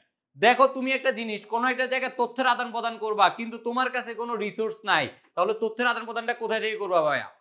দেখো তোমার কাছে রিসোর্স আছে, যদি রিসোর্স থাকে তুমি এই তথ্যটাকে বিভিন্ন জায়গায় পাঠাতে পারবা। দেখো আমার কাছে তোমার প্র্যাকটিস শিট পাঠানোর জন্য তোমার আগে বোর্ড কোশ্চেন অ্যানালাইসিস করা আছে। আমার কাছে তোমার বিভিন্ন আমরা যখন পড়াশোনা করছি তখনকার পিডিএফ আছে, আমার টিচাররা কিভাবে নোট করছে ওইগুলো আছে। এগুলো সবগুলো থেকে আমি তোমাদের জন্য একটা আলাদাভাবে এক্সট্রাঅর্ডিনারি জিনিস দিতে পারবো। কেমনে দিতে পারবো ভাইয়া? আমার কাছে রিসোর্স আছে। যদি তোমার রিসোর্সটা থাকে, এখন রিসোর্স থাকলে হবে না, এটা সুন্দরভাবে ম্যানেজমেন্ট করা থাকতে হবে। এখন আমার ফিজিক্সের একটা খাতার মধ্যে এক পেজে তোমার ফিজিক্স পড়া, আরেক পেজে কেমিস্ট্রি পড়া, আরেক পেজে বায়োলজি পড়া, আরেক পেজে আইসিটি পড়া, তাহলে আমি কিভাবে তোমার এটা ম্যানেজমেন্ট করবো? আমার তো এলোমেলো হয়ে যাবে। এই জন্য আলাদা খাতা রেডি করতে হয়। এভাবে আমার সবগুলো ম্যানেজমেন্ট করা থাকে। দেখো ভাইয়ারা, এবার রিসোর্সের ম্যানেজমেন্ট আমি আমার আবারও এক্সাম্পলটা আরো ভালোভাবে বোঝানোর জন্য তোমাদের মাথায় ঢুকাই। সেটা হলো দেখো তোমাদের সাইড বাই যখন আমাদের কোশ্চেন করতেছিল বা উনি যখন প্র্যাকটিস শিট বানাইতেছিল, তখন কি করছে? আমাদের ম্যানেজমেন্ট টিমের কাছে উনি রিসোর্সটা দিছে। যে রিসোর্সটা দিছে ওই রিসোর্সগুলা সাইড বাই দেওয়ার পরে আমরা তোমার এটা নিয়ে কি করছি? ইউজার ম্যানেজমেন্ট, যারা ইউজ করবে আমাদের এই যে কোশ্চেন যে বসায় বা আমাদের যে আমরা যে অ্যাপসে যে কোশ্চেনগুলো বসাই, সেটা যাবে তোমার ইউজার ম্যানেজমেন্টে। লাস্ট দেখো সিকিউরিটি ম্যানেজমেন্ট। এখন আমি এটা বসাইছি কিন্তু আমার এটা ফাইনাল চেক দেওয়া হয় নাই, এবং আমার পুরো সিকিউরিটি ঠিক আছে কিনা এটা চেক দেওয়ার জন্য আমরা লাস্টে তোমাদের সিএম ভাইয়ের কাছে যাই। কারণ কি আমাদের ফুল প্ল্যাটফর্মে যত কিছুই করি ফাইনালি কার কাছে যায়? এটা সিএম ভাই চেক দেয়। যতক্ষণ পর্যন্ত সিএম ভাই এটা অ্যাপ্রুভ করবে না, ততক্ষণ পর্যন্ত আমরা তোমাদের কাছে দিতে পারবো না। এটা যাবে তোমার সিকিউরিটি ম্যানেজমেন্ট। এখন দেখো আমি ভাইয়ারা, রিসোর্স ম্যানেজমেন্ট গেছে, এখন যদি ইউজার ম্যানেজমেন্ট, আমার কাছে রিসোর্স আছে, সবই আছে। সাইব ভাই কোশ্চেন ঠিকভাবেই দিছিল, সাইব প্রদিন বলছিল এটা টাইপিং মিস্টেক, তাহলে এটা ভুলটা কার? ইউজার ম্যানেজমেন্টের। অবশ্যই সাইব ভাই এর ভুল না। তোমার রিসোর্স ম্যানেজমেন্ট যদি তুমি ঠিকভাবে দিছো, কিন্তু তোমাদের ইউজ করার জন্য যদি দক্ষ জনশক্তি না থাকে, তাহলে টেকনোলজি ধ্বংস হয়ে যাবে। টেকনোলজি ধ্বংস হয়ে যাবে তোমার। এই জায়গায় তোমার ইউজার ম্যানেজমেন্ট লাগবে খুব ভালো পরিমাণে। এই জন্য তোমার রিসোর্স ম্যানেজমেন্ট এবং ইউজার ম্যানেজমেন্ট দুইটাই ঠিকভাবে করলো, কিন্তু finally security management test note যেটা বসাইছি তখন সিএম ভাইয়ের কাছে ওইটার পাসওয়ার্ডই নাই, ইমেল নাই, তাহলে কিভাবে আমাকে দিবে? এটা তো সিকিউরিটিই নাই, যে কোনো টাইম এটা অফ হয়ে যেতে পারে। এই জন্য তোমার সিকিউরিটি ম্যানেজমেন্টটা ইম্পর্টেন্ট। এখন এই তিনটার কম্বিনেশন যখন ফাইনালি আসবে, তখন তুমি যে টপোলজিতে যেতে পারো। টপোলজিতে যাওয়ার জন্য অবশ্যই তিনটা জিনিস আগে থাকতে হবে। তোমার নেটওয়ার্কিং করার জন্য আগে তিনটা জিনিস শিখতে হবে। পূর্ববর্তী তুমি একটা জায়গায় গড় করবা, যদি তোমার ড্রয়িং করা না থাকে তাহলে তুমি গড় করতে পারবে না। এটা হলো তোমার ড্রয়িং। এবার আসো গড় করতে যাবো। গড়ের মধ্যে ডিজাইন করা লাগে, বিভিন্ন ধরনের ডিজাইন আছে। এক একজনের ডুপ্লেক্স বাড়ি করে, কারো ডুপ্লেক্স বাড়ি করার সামর্থ্য নাই, সে নিজে কোনো রকমে 4টা রুম করে ঘর করে ফেলে। চারো প্রত্যেক রুমে মাস্টার বেড দিয়ে তারা ঘর করে, কেউ মাস্টার বেড না দিয়ে করে। এটা এক একজনের চয়েস এক এক রকম। এখন আমার চাহিদার উপর ডিপেন্ড করবে। আমার ঘরে মানুষ আছে 10 জন, আমি তো 4টা রুম দিয়ে করতে পারবো না এভাবে। এখন দেখো আমার নেটওয়ার্কের প্রকারভেদ। আমি এখানে একটা সার্কেল করছি। কেন সার্কেল করে করছি? কারণ সার্কেল করে পড়লে এক জিনিস তাকালে তুমি বলতে পারবে। আমি তোমাকে যখন এভাবে পড়াইছিলাম, এটা রিং টপোলজি, তারপর স্টার টপোলজি এভাবে পড়াইছি। এখানে তোমার একটা ইমেজের মধ্যে সবকিছু দেখানোর জন্য আমি এভাবে সার্কেল করে দিছি। তোমার নরমালি যখন আমরা টপোলজি করতে পারবো অনেক চিত্র আঁকবো তখন তুমি বুঝতে পারবা। যখন দেখবা রিং টপোলজি মানে গোল, স্টার টপোলজি মানে স্টারের মতো এভাবে এভাবে এভাবে এভাবে থাকে। এখন দেখো এখানে আমি কি বলছি প্রকারভেদ, দেখো স্টার টপোলজি, তারপর ring topology, bus topology, mesh topology, tree topology, hybrid topology, এভাবে যাবা। Star topology, ring topology, bus topology, mesh topology, tree topology, hybrid topology. এর পরবর্তীতে আমি তোমাদেরকে প্রত্যেকটা ডিপ কনসেপ্টে যাচ্ছি। দেখো ভাইয়ারা আমরা এখন টাইপ 10 এ চলে আসছি, নেটওয়ার্ক টপোলজি। আমি একটু আগে যখন বলছিলাম নেটওয়ার্ক টপোলজির মধ্যে আমি অনেকগুলো জিনিস তোমাদের নিয়ে ডিসকাস করবো, star topology, ring topology, bus topology, mesh topology, tree topology, hybrid topology. ভাইয়ারা দেখো মনে হয় না মাথা পুরো শেষ, কি জিনিস ভাই লেখছে পুরাটা বোর্ড জুড়ে শেষ করে বলছে, কিছুই বুঝতেছি না। এবার আসো মূল খেলায়। স্টার টপোলজি একটি কেন্দ্রীয় হাব বা সুইচের সাথে নেটওয়ার্ক বুক যুক্ত হয়ে কম্পিউটারগুলো সংযুক্ত থাকে। এখানে কি দেখো একটা কেন্দ্রীয়, এই যে এটা হলো তোমার সেন্ট্রাল ডিভাইস, এটার সাথে তোমার বিভিন্ন ডিভাইসগুলো যুক্ত থাকে। এরপর দেখো একটি কম্পিউটার নষ্ট হয়ে গেলে সিস্টেমে কোনো সমস্যা হয় না। দেখো ভাইয়ারা এটা হলো তোমার সেন্ট্রাল ডিভাইস, সেন্ট্রাল ডিভাইসটা থেকে যদি আমি এই ডিভাইসটা শেষ করে ফেলি, এই ডিভাইসটা আমার নষ্ট হয়ে গেছে, তাহলে কি আমার এদের মধ্যে কোনো এফেক্ট আসবে? কোনো এফেক্ট আসবে না। দেখো এটা আমি মুছে ফেললাম, এটাও গেছে নষ্ট হয়ে, তারপরে কি আমার ডিভাইসগুলো নষ্ট হবে? না, নষ্ট হবে না। দেখো এটাতে এই ডিভাইসগুলো নষ্ট হলে কোনো ইফেক্ট পড়ে না। এরপর দেখো ডাটা চলাচল সহজ। এই দেখো ভাই সেন্ট্রাল ডিভাইস থেকে এই জায়গায় ডাটা যাইতে খুব দ্রুত, যে কোনো একটা ডিভাইসের মধ্যে ডাটা খুব দ্রুত যাইতে পারে, এই জন্য দেখো সেন্ট্রাল ডিভাইস। এখন দেখো আমার এই জায়গায় যাবো D5 এ যাবো, D5 বলতে আমি ডিভাইস 5 বুঝাইছি, এই যে দেখো ডিভাইস 5 এ চলে আসবে D4। এবার দেখো এই জিনিসটা শেষ। এবার আসলে রিং টপোলজির মধ্যে। বাইরে রিং টপোলজির মধ্যে কি বলছে? কেবলের মাধ্যমে সংযুক্ত থাকে। কিসের মাধ্যমে সংযুক্ত থাকে? দেখো এই একটা ডিভাইস 1, ডিভাইস 1 কিসের সাথে? এই যে এক একটা কেবলের মধ্যে সংযুক্ত আছে। এরপরে কি বলছে? এটা একটি বৃত্তাকার লুপ বা রিং তৈরি করে। দেখো একটি বৃত্তাকার লিঙ্ক বা লুপ তৈরি করছে। দেখো এরপরে কোনো হোস্ট কম্পিউটার থাকে না বা কেন্দ্রীয় কোনো সার্ভার থাকে না। এদের মধ্যে কেন্দ্রীয় কোনো সার্ভার আছে? কিন্তু দেখো আমার স্টার টপোলজির মধ্যে কেন্দ্রীয়ভাবে একটা ডিভাইস ছিল, এখানে কোনো কেন্দ্রীয় ডিভাইস নাই, সকল কম্পিউটারের গুরুত্ব সমান। এই যে ভাইয়া দেখো এই D1 থেকে D2 তে গেছি, মানে ডিভাইস 1 থেকে ডিভাইস 2, ডিভাইস 3, ডিভাইস 4, ডিভাইস 5, একটা যদি আমি D2টা যদি আমার চলে যায় তাহলে কি আমার কম্পিউটারটা কাজ করবে? কাজ করবে না। প্রত্যেকজনের গুরুত্ব সেম, একটার সাথে আরেকটা কানেক্টেড। এবার আসো তোমার বাস টপোলজি। বাস টপোলজিটা কি ভাই? একটি মূল সংযোগ লাইনের সাথে সবগুলো কম্পিউটার যুক্ত থাকে। এবার দেখো ভাইয়ারা একটা মূল সংযোগে একটা লাইন থাকে, এই লাইনের মধ্যে সবগুলো তোমার ডিভাইস কানেক্টেড থাকতে হবে। এটাকে আমি বলছি, লাইনটাকে বলছি মেইন কানেকশন। দেখো ভাইয়ারা device 1, device 2, device 2, device 3, device 4, device 5, এই দেখো একটা সার্ভার। এই সার্ভারটার সাথে এই সার্ভারের এখান থেকে এই সবগুলো কানেক্টেড আছে। এবার দেখো এখানে কি বলছে? কোন কম্পিউটার নষ্ট হয়ে গেলে সম্পূর্ণ ডিভাইস নষ্ট হয়ে যায়। এই ভাই এখানে আসলে কানেকশন আছে, আমার পাঁচটা এই সার্ভার থেকে এই লাইনে আসবে। যদি এই লাইনটা নষ্ট হয়ে যায় এদিকে কি আসবে? আর যদি তারের এই জায়গায় নষ্ট হয় এদিকে কোনো কানেকশন আসবে না ভাইয়া। তাইলে প্রত্যেকটা লাইনের জায়গায় নষ্ট হইলে এদিকে কোনো কানেকশন আসবে না, তাহলে কি সিস্টেমটা পুরাটাই নষ্ট হয়ে যায়। এটা একটা পুরাটা সিস্টেম ছিল। এবার আসো ভাইয়ারা কম তার ব্যবহৃত হয়। এই একটা তারের মধ্যে আমি কতগুলো জিনিস কানেকশন করতে পারছি, কিন্তু এখানে দেখো আমার এই একটা তার থেকে এখানে যুক্ত করা লাগছে, এখানে যুক্ত করা লাগছে, এখানে যুক্ত করা লাগছে, কিন্তু দেখো এখানে কি একটা তারের মধ্যেই আছে। ইনস্টলেশন খরচও কম আমার, রিপিটার ব্যবহৃত। রিপিটার মানে কি? রিপিটার ব্যবহৃত কেন? রিপিটার বলতে বুঝাইছিলাম যে পুনরুদ্ধার করা যায় কোনো তথ্য। বাস টপোলজির মধ্যে কোনো তথ্য তুমি পুনরুদ্ধার করতে পারবা। আসো তুমি মেশ টপোলজি। মেশ টপোলজি প্রত্যেক কম্পিউটারের সাথে যুক্ত থাকে। দেখো আমি একটা চিহ্ন আঁকছি এখানে, দেখো এই কম্পিউটার তার এটা দেখো এটার সাথে এটাও কানেক্টেড, এটাও কানেক্টেড, এটাও কানেক্টেড। সেম জিনিসটা দেখো এই দেখো এখান থেকে এটা এটা এটা এটা প্রত্যেকটার সাথে কানেক্টেড। চিত্র এভাবে বুঝবা, চিত্র এঁকে বুঝবা। এরপর দেখো বিকল্প লাইন ইউজ করা যায়। আমার এই লাইনটা যদি নষ্ট হয়ে যায় আমি আরেকটা লাইন ইউজ করতে পারবো এখানে মেশ টপোলজির মধ্যে। ডাটা স্থানান্তরের সময় কম। দেখো আমি এই কম্পিউটার ডিভাইস 1টা যদি তোমার ডিভাইস 3 তে যায় কোনো তথ্য আদান প্রদান করতে যায় তাহলে মেশ টপোলজির মাধ্যমে পারবে। এই ডিভাইস 2টা যদি ডিভাইস 4 এ দিতে যায় তাও পারবে। এদের ইনস্টলেশন একটু জটিল। কেন? দেখো কারণ কি এই জিনিসটা থেকে যখন এই জিনিসটা আসবে একটা ভালো লাইন মেনটেন করে তারপর আসতে হবে, অনেকগুলা লাইন অতিক্রম করে তারপর এখানে আসতে হবে, একটু জটিল এখানে। দেখো ভাইরা এবার আসি আমি ট্রি টপোলজি। তুমি যদি স্টার টপোলজি যদি না বুঝো তাহলে তুমি ট্রি টপোলজি বুঝবা না। স্টার টপোলজির ক্ষেত্রে আমি কি বলছি? অনেকগুলো স্টার টপোলজি যুক্ত হয়ে একটি ট্রি টপোলজি গঠন করে। এবার দেখো হাবের মাধ্যমে যুক্ত থাকে, এরও কেন্দ্রীয় হাব, এখানে একটা সুইচ ছিল, সুইচ বা হাবের মাধ্যমে যুক্ত থাকে, এরও হাবের মাধ্যমে যুক্ত থাকে। সার্ভার নষ্ট হয়ে পুরো সিস্টেম গন। পুরো সিস্টেম কেন বলছি গন? দেখো ভাই একটা হলো সার্ভার, এই সার্ভারের সাথে আমার প্রত্যেকটা জিনিস কানেক্টেড থাকে। ডিভাইস 1 এর সাথে ডিভাইস 2, ডিভাইস 3 কানেক্টেড, ডিভাইস 2 এর সাথে ডিভাইস 4, ডিভাইস 5 কানেক্টেড। এখন যদি আমার সার্ভারটা নষ্ট হয়ে যায়, সার্ভারটা যদি পুরোটা নষ্ট হয়ে যায় তাহলে কি আমার এই জায়গায় কোনো ইনফরমেশন আসবে? আসবে না ভাইয়েরা। তাহলে দেখো সার্ভার নষ্ট হয়ে গেলে পুরো সিস্টেমটা গন। এটা দেখো হাইব্রিড। তোমার যদি স্টার টপোলজি, রিং টপোলজি এবং বাস টপোলজি না বুঝো তুমি হাইব্রিড টপোলজি বুঝবা না, কারণ হাইব্রিড টপোলজি তিনটার একত্রে হয়ে থাকে। দেখো আমার হাইব্রিড টপোলজির মধ্যে আসছি একটা লাইন, এই লাইনের মধ্যে আমার পাঁচটা কি, এই পাঁচটা এই চিত্রটা আমার স্টার টপোলজি, দেখো স্টার টপোলজি কানেক্টেড। এরপরেটা কি আমার, এরপরে তোমার মেশ টপোলজি কানেক্টেড, এরপরে কি আমার tree topology connected, ring topology connected. প্রত্যেকটা টপোলজি কানেক্টেড হয়ে আমার হাইব্রিড টপোলজি গঠন করে। হাইব্রিড টপোলজির কানেকশনটা অনেক বড় থাকে, এখানে প্রত্যেকটা যত টপোলজি আছে, star topology, ring topology, bus topology, mesh topology, tree topology, প্রত্যেকটা থেকে হাইব্রিড টপোলজির কানেকশনও অনেক বড় হয়। হাইব্রিড টপোলজি অনেক জটিল, এবং হাইব্রিড টপোলজির মধ্যে তুমি সর্ব রকমের কাজ করতে পারবা। টপোলজি জিনিসটা যদি তোমার বুঝতে হয়, এভাবে প্রত্যেকটা চিত্র ধরবা, চিত্র ধরে ধরে বুঝবা। আমি আরেকবার তোমাদেরকে বলি কেন চিত্র আঁকবা, এই জিনিসটা আরেকবার বুঝাই। যেমন কেন্দ্রীয় ডিভাইস, এই কেন্দ্রীয় ডিভাইস থেকে তোমার প্রত্যেকটা জিনিস কানেক্টেড থাকে। তুমি আমারে বলো এই ডিভাইসটা যদি একবার বলছি আরেকবার বলতেছি, এই জিনিসটা নষ্ট হয়ে গেলে এই ডিভাইস এইগুলোতে কোনো এফেক্ট আসবে না। তাহলে কি এদের কি কোনো একটা ডিভাইস নষ্ট হয়ে গেলে আরেকটা ডিভাইসের উপরে কোনো কানেকশন আসবে না। এরকম আরেকটা জিনিস বুঝাই তোমাকে, এখানে যখন আমি বলছি একটা সার্ভারের সাথে কানেক্টেড থাকে, যদি সার্ভারটা নষ্ট হয়ে যায় তাহলে এদিকে কোনো ইনফরমেশন আসবে না। তো চিত্র আগে আগে বুঝবা, তাহলে দেখবা পুরোটা তুমি আরো অনেক বেশি লিখতে পারবা।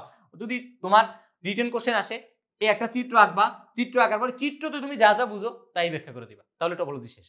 দেখতে দেখতে আমরা টাইপ 11 ক্লাউড কম্পিউটিং, এটা আমাদের চ্যাপ্টার 2 এর লাস্ট টপিকস।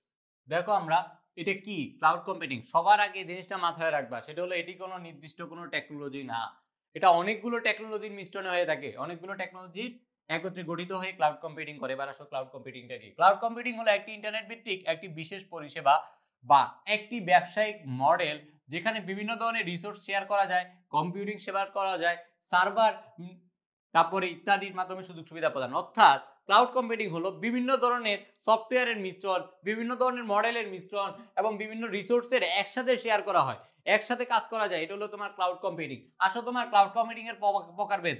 ক্লাউড কম্পিউটিং এর প্রকারভেদের মধ্যে কি কি আছে, পাবলিক, প্রাইভেট, কমিউনিটি, হাইব্রিড। দেখো পাবলিক জিনিসটা কি, আমি একটু আগেও তোমাদেরকে পাবলিক কনসেপ্টটা বোঝানোর জন্য আমাদের প্ল্যাটফর্মের পাবলিক গ্রুপ নিয়ে এক্সাম্পলটা দিছি, সেম জিনিসটা আবারও বলতেছি। পাবলিক হলো তোমার পুরো জেনারেশনে যারা আছে, বাইরে যে যত জেনারেশন আছে, যত প্রজন্ম আছে, সবাই আমার এই জিনিসটা দেখতে পারবে এবং যত লোক আমার এই জিনিসের ইফেক্টটা নিতে পারবে। কিন্তু প্রাইভেটে যেটা আছে এটাতে নিতে পারবে না। প্রাইভেট যারা স্পেসিফিক আমি পার্সন সিলেক্ট করে দিব শুধু তাদের। এরপর আসো কমিউনিটি। এখন আসো আমাদের উপজাতি কমিউনিটি আছে না, যারা উপজাতি আছে, তারপরে ভার্মা আছে, এরকম টাইপ যারা আছে তাদের একটা কমিউনিটি আলাদা করা থাকে। এরকম কমিউনিটিদের মধ্যে যে যে ধরনের শেয়ার যায়, এটা হলো তোমার ক্লাউড কম্পিউটিং। হাইব্রিডটা কি, এগুলো সবগুলোর মিশ্রণ। শেষ। আমি টপোলজির মধ্যে হাইব্রিডটা পড়ছো, সেম জিনিসটা মাথায় রাখলে হবে।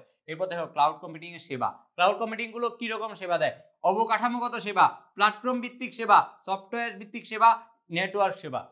দেখো ভাইয়ারা, অবকাঠামোগত সেবা, কোনো কিছুর অবকাঠামোগত, যেমন কি আমি একটা জিনিস তৈরি করব, এটা কি রকম স্ট্রাকচার রেডি করবে, এই জিনিসটা হলো তোমার অবকাঠামোগত সেবা। প্ল্যাটফর্ম ভিত্তিক সেবা, তুমি আমাদের কেমিস্ট্রিওয়ালার টিমের কথা চিন্তা করো, তাহলে বুঝে যাবা প্ল্যাটফর্ম ভিত্তিক সেবাটা কি। তারপর উদ্ভাসের কথা চিন্তা করো, তাহলে বুঝতে যাবা। অন্যরকম পাঠশালার কথা চিন্তা করো, তাহলে বুঝতে পারবা। এরপর আসো সফটওয়্যার সেবা।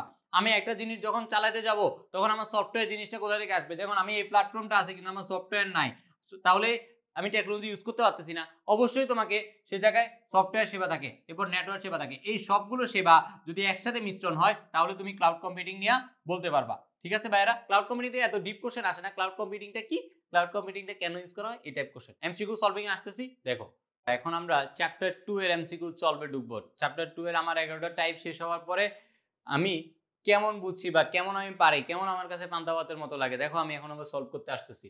ডেটা কমিউনিকেশন কি সবাই জানো, একবার সবার পাঁচটি ডেটা কমিউনিকেশন কি এটা বুঝাইছিলাম, এটা তোমার ঢাকা বোর্ডে আসছিল। তারপরে ফটো ডিরেক্টরের কাজ, এই জিনিসটা ওই থেকে আমার থিওরিতে ছিল না, এই জিনিসটা এই জন্য আমি এখানে লিখছি। দেখো আলোক শক্তিতে বিদ্যুৎ শক্তিতে রূপান্তর করে, আলোক শক্তিতে কি করে, বিদ্যুৎ শক্তিতে রূপান্তর করে। ঢাকা বোর্ড 2017 এই কোশ্চেনের অপশন তুমি চিন্তা করলে দেখবা মডুলেশন এবং ডিমডুলেশন, অ্যানালগ থেকে ডিজিটাল, ডিজিটাল থেকে অ্যানালগ পড়াইছিলাম, ওই জিনিসটা হলো মডুলেশন এবং ডিমডুলেশন। এই কোশ্চেনটা থেকে অপশন থেকে আমি এই জিনিসটা পাইছি, এই দুইটা জিনিসও মাথায় রাখবা। এরপর দেখো 3 নাম্বার ব্যান্ডউইথ, অনেক ভালো করে পড়ানো হয়েছে, ডাটা প্রবাহের হার, দেখো কয়টা বোর্ডে আসছে।